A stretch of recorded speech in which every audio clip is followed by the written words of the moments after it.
Thank you once again for following us. Don't forget to subscribe, to like, and share.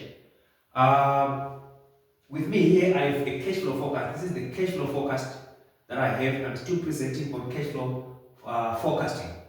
So as you actually can see here, our cash flow forecast shows us the cash in, the cash out, and there's another section which is the net cash flow that we have here. We have the opening balance with the closing balance. So like what I've explained from the previous video, cash inflow is payments in cash received by a business. Cash outflows, payments in cash made by a business.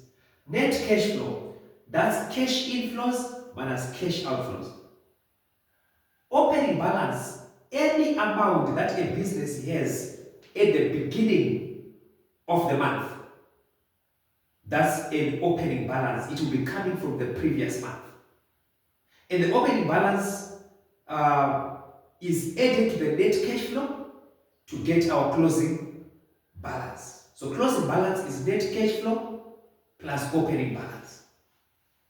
Net cash flow is equal to cash inflows minus cash outflows. Let's look at this business. This business, we've been given this business called Prior Bookshop. And this cash flow is for its first 3 months of trading. So if you check here, our cash inflows are for the month 1 with owner's capital 50, grant 20, revenue 4. Which means that our total cash in is how much?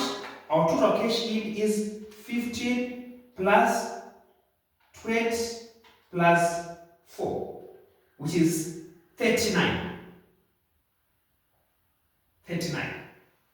Then our total cash outflows. Our cash outflows are setup cost of 20, utilities of 0, employees, these are wages I show, 1, purchases 6, 10. So we actually have total cash outflows of 20 plus 0 plus 1 plus 6 plus 10, which is 37.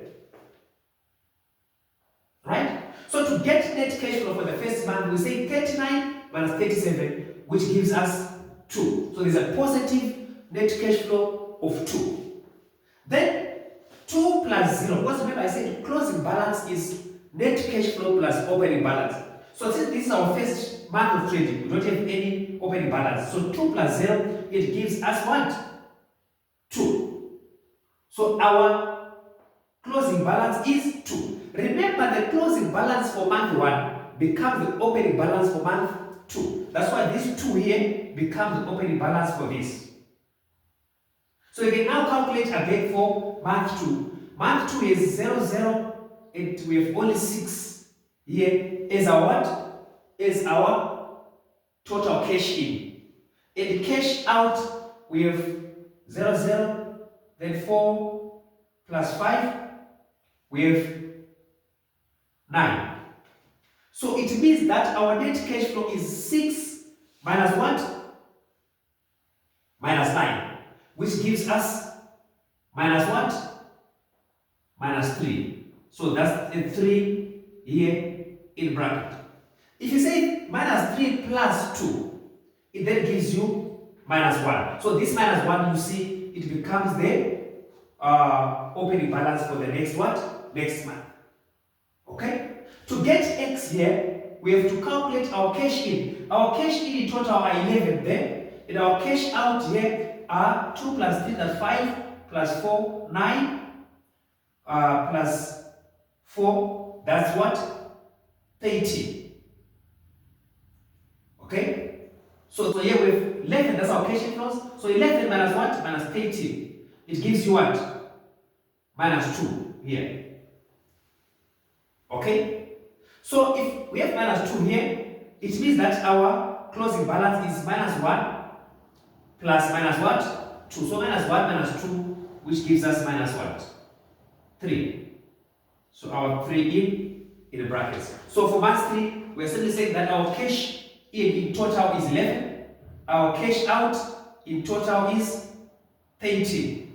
So 11 minus 13 gives us a net cash flow of minus 2, right? Minus 2 plus minus 1, it gives us minus 3, which is our closing balance. So it means we are closing the month, the third month, again at a negative net cash flow, which may not be good for this particular business. Thank you very much.